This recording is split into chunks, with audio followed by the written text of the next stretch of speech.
Awesome. Okay, so we're recording right now. Okay. So one of the requirements that you have in Taskstream is to create a competency folio. Competency folio is an electronic portfolio where you go through each of the 21 leadership competencies and you demonstrate your competencies in each of those leadership areas. By doing that, and how you demonstrate that is you collect artifacts from the evidences that you've been doing. So by evidences, I mean the ABSL, the APTL, the OMA, the SKIP, the PSYOP. Those are the major projects that you have each semester. So by going through each task and accomplishing each requirement in the rubric, you are by default creating artifacts, creating products through your actions, through your engagement with the task. A simple example is in ABSL, you were required to get permission to have a PLC, and you formed a PLC to review data, student achievement data. Well, doing that created several products. One would be either verbal confirmation or email confirmation from your site supervisor or principal that you have permission to start a PLC, the participant list of a PLC, the agenda from your PLC meetings, the minutes from those meetings. All of that is artifacts that's created. And by doing that, you're demonstrating that you have the competency to engage in communication, to engage in results-oriented meetings. So, it's one thing for me to tell you that I'm an expert woodworker. I can show you all of the directions I have for a cabinet. I can show you my equipment, my bandsaw, my table saw. I can show you a catalog where pictures of cabinets. But until you actually see something that I produced, you don't know how competent a carpenter I am. And so this is the same thing. It's a simple analogy, but I use it very often. You have to produce. Now I could tell you about it all day. I could tell you about how great I am and how I know how to measure, how I know how to cut, how I know how to sand, how I know how to finish. But until you see the actual product or artifact, then you really don't know how competent I am. So this is the program's way of you showing that your competency. This is for licensure. This is what you're doing for licensure. It's not just enough to graduate Gardner-Webb, but you have to prove to the state of North Carolina that you're a competent leader in the area of school administration. And this is one of the things you do that. You do that by an electronic portfolio. So if you do not have access to Taskstream, you need to contact Dr. Stone to make sure that you receive an email that says that you have been given an account in Taskstream. And I'm sorry, maybe better to go right here to Julie May. If you haven't received that yet, contact Julie May, and you may want to copy Dr. Stone on it to make sure that you actually have an account in Taskstream. Now, I'm assuming that you're anticipating that you do because you've been having to load things up into the DRF. Well, this is a little bit different than the DRF. The DRF looks something like, let me see. Okay, whoops, sorry about that. The DRF looks like something like this, and I apologize for the background noise. That's my dehumidifier going in my office here. But this is where you upload your evidences, where you Yes. the ABSL. Okay, so that I looks see. familiar. Yep. Okay, so the other area that you need to click on in Taskstream is this up here. You should see this folio and web pages. So you will need to click on folio and web pages to create your competency folio. It's very easy. It's not hard to do. You click on folio and web pages. You would click on, I've got one here that I've used for many years as a sample, and that's the one that I'll be using now. But you would go to create new. It's very user friendly. It walks you through the process. It's just like creating a website, a web page. And you Okay. can change it, change the theme, change the colors, all that you want to do there. But it will take you through the whole process of creating a folio.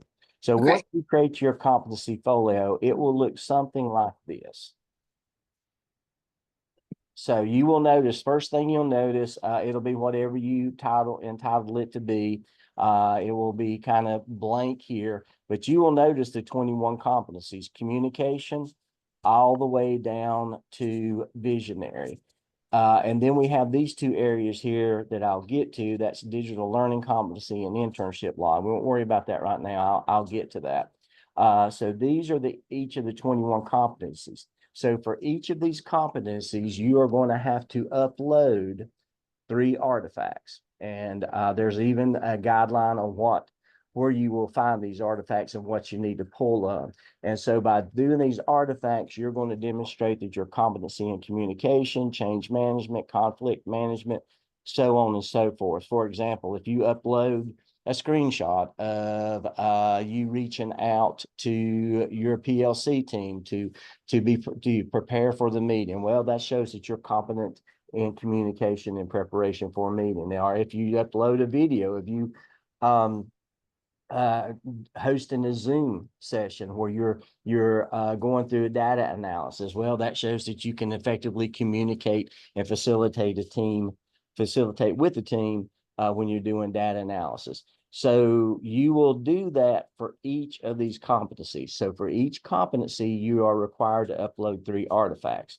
So and it depends on where you're at in the program as to when you actually do this. Gardner-Webb's kind of already set it up to where if you're in 601, well, you just for the very nature of what the APSL asks for, you're more in line to engage in some different competencies that you would in some of the other evidences, like in 602 or 603, the evidences that you work there, you're more likely to engage in different competencies. So each competency kind of is lined up with a specific evidence. And there is some correlation. There is some competencies that use the same evidence, but they kind of guide you through the process, actually. So let's click on communication. If you will notice in communication, what Gardner-Webb is saying, here's some things that you can read, but it says communication, 3 evidences. Now, this isn't there. A lot of professors and instructors will use artifact and evidences kind of interchangeably. So when I'm speaking about evidence, I'm talking about ABSL, APTEL, OMA, SKIP, those. When I'm talking about artifacts, that I'm talking about the actual things that you would upload into each of these competencies. Okay. So for communication, you should have some artifacts from when you did the APSL that you can upload. And I just mentioned one: email communication to the principal that you got permission to start a PLC, pulling the meeting together. You will also need to upload one at the end of the program when you do the very last evidence, and that's the PSYOP, and then you have it open-ended. So that's what Gardner-Webb is giving you guidance right here on where you need to get your artifacts. And the people reviewing this for you, in this case, for this semester, it'll be me. When I go into communication, I will look for an artifact specifically from the ABSL or the PSYOP if got to that point yet. Then you have an artifact here called open-ended, and that is a wild card. Doesn't have to be from any particular evidence. It doesn't have to be from any evidence at all. It could be from your internship hours, something that you Okay. that proves that. So if you were hosting I guess you're in high school, but if you were hosting a parent meeting and you created a flyer and sent the flyer out over social media to invite the parents into your classroom, well, it really doesn't have anything to do with evidence that you did. It might not have anything to do with the apps or the PSYOP, but it's a good example of you communicating to external stakeholders. So Okay. you could upload that flyer. Perfect. And that's the way it is for each of these competencies. Gardner-Webb's going to tell you, I want an artifact from this particular evidence. I want an artifact from this particular evidence. And then you have a wild card that you can upload anything. Now, in change management, it may look like they're the same, and they are for a few, but there are variations as you go through each evidence. As you go through each competency. Change management, same thing, APSL and PSYOP. Conflict management, same thing, APSL, but now it's saying APTL. So if you'll look through each competency, it's going to tell you where you need to pull your artifacts from. Okay. Now, if you're in 601, you only done the APSL, that's all you can pull from. You can probably upload a couple of the open-ended or wild cards. So you're going to have to wait till you complete the evidence. That's why I always tell my candidates the most important thing you do each semester and the priority that needs to take place on each semester as far as your clinicals and internship goes is finish that evidence, because without finishing that evidence, you can't really do anything else in Taskstream. So Right. finishing your evidence is got to be your priority. Okay. So we're in the accelerated program. Okay. So I think we're in 603 right now. So we just finished the OMA and the skip is next. So how much of this should be done by the end of this semester? What's our goal? Right. Well, that's a great question. You're really, kind of behind because of having to wait like you did and the Mm-hmm. information that you got. The great thing about this is you can work in this anytime you want to, even Okay. outside of the semester, between semesters in the summer. So, I would recommend, number one, wherever you're at right now, finish the evidence that you've got to finish. Make that Okay. your priority. Finish your classroom assignments and then work on catching up, at least up through the Okay. skip. So, but this is your web page. Great thing Okay. about this is you get to keep this even after you graduate from Gardner Webb. A lot of candidates use this to send forward as far as to an interview team saying, here, just wanted you to know I've got a electronic portfolio that shows some of my some of my tendencies in 21 leadership competencies. Thought you might want to look at this before the interview. So this is really something for you to use beyond Gardner Webb. Okay. I would go through here and once I finished the evidence and the assignments that I had to do to get a grade and to pass this semester, then I would go in here and I would pull any artifact that I can. I've had Okay. some I have some had some candidates wait till 6:05 to do this, and that's too late. You will be overwhelmed if you try to get it all done at 6:05. So Okay. my recommendation is to try and get at least through the amount of evidences that you have by the end of this. Let's see, you're in 60, so you'll be in 605 summer Over semester. the summer. Mm-hmm. Yeah, And yeah, they did last semester, they had us do kind of a placeholder activity. great, So we had to make one long running Word document that had the competencies and artifacts. So we have the information. great, We just great. weren't sure how to transfer it into Taskstream. So Okay. that's at least we're not completely behind. Good, good. Well, by before summer semester starts, I would have everything that I've got put in there. Okay. And that way, because summer semester is a 10-week semester, so it's short anyway. So I'll be sure that I had it all pulled over, and it's just a matter of uploading it all. Now you can. I tell you what I'm going to do. I'm also going to send you a exemplar of how one person has arranged their portfolio. Okay. Link to that so you can kind of look how they arrange theirs. Okay. My recommendation to you is when you upload something, if we go to dialogue and inquiry, okay, you want to upload something from the APTL, upload something from the PSYOP, and upload an open-ended, name it that. Right. Name it the artifact, because that way whoever's reviewing this will know that what to look for, because a lot of them look the same. If you show me a picture of you standing in front of a group talking, well, did you do that during the APTL or did you do that during the Mm-hmm. PSYOP? So if Okay. you identify that ahead of time, that's going to save you time sometimes, because the reviewer is going to come back to you and say, I can't properly identify where this artifact came from. If you write a brief description and specifically name it, uh, when you save it, that will save a lot of time. You do Okay. not have to write a description. Some candidates do. It's fine if you do, but you don't have to. Not for me at least, and I'll be reviewing it. So as Okay. long as I can tell where the artifact is and what the artifact is and where it came from, I'm gonna tell you, great, keep going. Okay. So once you get it uploaded, and you are ready for me or your clinical coach to review it, then you come up here to request comments. Now there's two things here that's very similar. You have publish and share, and then Mm-hmm. you have request comments. Request comments is when you want feedback. So request comments is when you want feedback. Okay. If you click publish and share, that's the same thing as sharing your web page with an individual. There's no way for them to give you feedback. It just gives them access to look at your web page. So Okay. publish and share would be more for an interview team. Okay. After you graduate, requesting comments is what you need to do now. So you click request comments, and then you're going to see this window populate here. And it's going to give you a list of all 21 competencies. Now, I was just on dialogue and inquiry, so it's going to come up by default.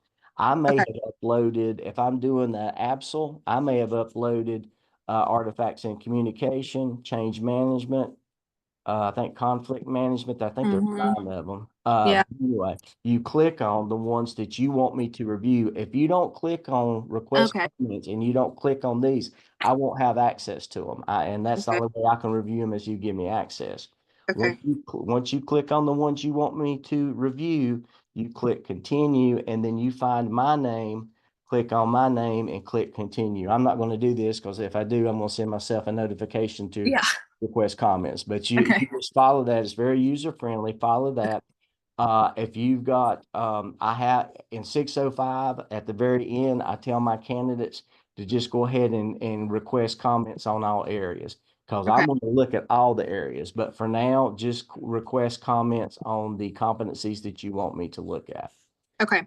I'll get, Okay. Perfect. yeah, I'll get a notification that you have requested comments. I'll go in and look at it.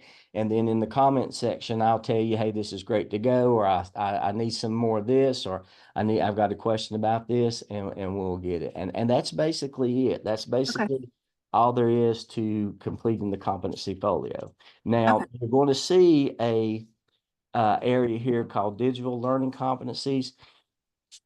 You do not have to do anything with this. I wish they would remove it. This is from 10 years ago when we first, no, this is from more than that. I've been doing this for 18 years. I think this is from about 15 years ago when we first started this.